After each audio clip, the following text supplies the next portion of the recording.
અરે ધરાવીને ધાન ન નીપજે, કુળવીને મારું ન હોય, જેસલ જખરા નીપજે જેનીમાં હોતલ પદમણી હોય. મિત્રો, આપણી આ સોરઠની ધરતી એટલે કે સંત સુરા દાતારની આ ધરતી, અરે આ ધરાના ઇતિહાસના જો ચોપડા ઉપર ચોપડા મૂકવામાં આવે તો સ્વર્ગ સુધીની સીડી બની જાય, એટલી સુરીતાની વાતો પડી છે. કોઈ ગૌધણ માટે, કોઈ બેન દીકરીની લાજ માટે, કોઈ વચન માટે, એવા ઘણા પ્રસંગો આપણી સોરઠમાં થઈ ગયા. એવા જ આપણે એક પ્રસંગ સોરઠની અમીરાત અને ખમીરાતને ઉજળો કરતો, જેનું નામ રાખવામાં આવ્યું છે ભરવાડની ભાઈબંધી. મિત્રો, આપણી સોરઠમાં ભરવાડની ભાઈબંધી રબારીની રખાવટ, ચારણની ચતુરાઈ અને આહિરનો આશરો તરીકે ઓળખવામાં આવે છે. મિત્રો, ભરવાડની ભાઈબંધી એમનામ નથી વખણાતી, એના માટે કંઈક બલિદાન દેવા પડે છે. અને એવા જ એક બલિદાનની કથા હું લઈને આવી ગયો છું.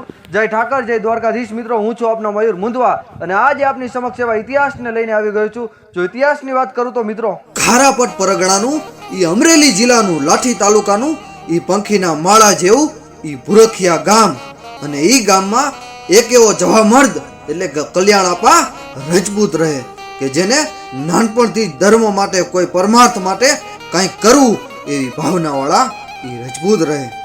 એ સમયે યદુવંશી કુળનો ભરવાડ ભીમાપા ડાભલા પોતાની ગાયો સાથે જીવન જીવે. પણ માઠું વરસ છે, પણ માઠા વરની ખબર તો જેને ગરીબાઈ જોઈ હોય ને એને ખબર હોય સાહેબ, કે માઠું વર શું કહેવાય. અને એક દિવસ ઠેઠ ગોહિલવાડથી માલઢોર હાંકી ખારાપટ પરગણા તરફ હાલ્યા જાય છે. ધીરે ધીરે આગળ વધતા ભીમા આપાની સામે એક ઘોડે સવાર હાલ્યો આવે છે, અને એ હતા ઈ ગામના કલ્યાણ આપા રજપૂત. ભરવાડને ગાયો સાથે આવતા જોઈ કહે, આવો બાપ આવો અમારા મલકમાં. ભીમા આપા અને કલ્યાણ આપા બેવે છે, અને પછી ભીમા આપા બધી વાત કરે છે. કલ્યાણ આપા કહે, વરસ તો કાલે સારું થઈ જશે બાપ, અહીંયા રોકાઈ જાઓ. અને આપા ત્યાં રોકાઈ જાય છે, અને પછી ધીમે ધીમે 2 વર્ષ ઘડીકમાં નીકળી જાય છે. પણ આ 2 વર્ષમાં તો બે આપાની ભાઈબંધીનો ડંકો વાગી ગયો આખા ખારાપટ પરગણામાં. અને ઈ બાજુમાં આંબરડીમાં ભીમા આપાનો નાનો નેસ, અને અહીંયા ભુરખિયાના કલ્યાણ આપાને એકબીજાની હાથનો કહુંબો ન લે ત્યાં સુધી સવાર ન પડે. આવી ભાઈબંધી, આ ભાઈબંધી જોઈને જાણે ભગવાનને કસોટી કરવાનું મન થયું હોય એમ એક દિવસ ગાયોના ધણને દુશ્મનો વાળીને જતા હતા. વચ્ચે 1-2 વાર કલ્યાણ આપાએ પાછું વાળેલું આ પાલીતાણાની પાડે, પણ આજે 100 ઘોડે સવારો દુશ્મન આવી પોગ્યા અને 4 ગામની ગાયો ભેગો કરી હાલવા લાગ્યા. ત્યાં ચારેય ગામમાં બુંગીઓ ડિબાંગ ડિબાંગ વાગવા લાગ્યો કે જેમ જાણે મર્દોના માપ લેવા આવ્યો હોય. ઈ ગામના થોડાક માણસો અને કલ્યાણ આપા રજપૂત ઘોડે સવાર થઈ અને દુશ્મનોની સાથે ધમાસાણ યુદ્ધ કરવા લાગ્યા. ત્યાં ભીમા આપાને પણ બાજુના ગામમાં જવાનું થયું. ત્યાં એમને ખબર પડી કે આજ તો પાળ આવી છે અને મારો ભાઈબંધ રણ મેદાનમાં તલવારોના રાસ રહે છે. ભીમા આપાએ ગામની ઘોડી અને તલવાર લઈને ભાગડતા સીધી એક ઘોડી એના ઘરે નહીં પણ બાપ રણ સંગ્રામમાં પહોંચી, અને ચારેય ગામના સીમાડે ઘોડી લાવ્યા. અને જાણે કહેતા હોય ભેરુને કે ભેરુ, તને દગો આપી જાય દુશ્મન અને પડે રણમાં ભીસ, તેથી યાદ કરજે ભેરુ મુજને, હું પડમાં ત્યાં પહોંચીશ. આમ ભીમા આપા ડાભલાને જોઈને કલ્યાણ આપાને મોજના તોરા છૂટી પડ્યા અને બોલી ઉઠ્યા, અરે આજ ખારાપટ પરગણામાં વિવાહ જામ્યા ને આજ વરરાજો બન્યો ભેરુ ભીમો બળવીર.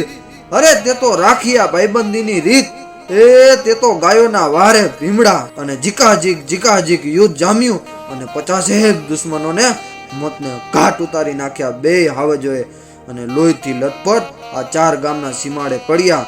અને છેલ્લે ભીમા આપા ભરવાડે કીધું કે ભેરુ, કહુંબો નહીં કરાવ આજ. અને ઈ વેળાએ 2 સુરવીરોએ સામ સામે કહુંબા લીધા અને ભીમા આપાના કુળદેવી ખોડિયાર પૂજાય, અને કલ્યાણ આપા ચાવડા રજપૂતને પણ થાપાની કુળની દેવી ખોડિયાર પૂજાય. 2 બળવીરોએ સ્મરણ કર્યું, હે ખોડિયાર, હે ગાય માતા. અને ઈ માં ખોડિયાર ખમકારો કરતી જેમ આવી હોય, અને આ વચ્ચે માં ખોડિયાર અને 2 બાજુ 2 દીકરાને જેમ જનેતાએ ખોળે લીધા હોય એમ ખોળામાં લીધા. અને આજ આ વાતની સાક્ષી પૂરે છે આ 4 ગામના તરભેડે આ મર્દોનો પાડ્યો. ધન્ય છે ભીમા આપા ભરવાડને અને ધન્ય છે કલ્યાણ આપાની ભાઈબંધીને. મિત્રો, આ સુરવીરોના પાડિયાના દર્શન કરવા જરૂર જજો.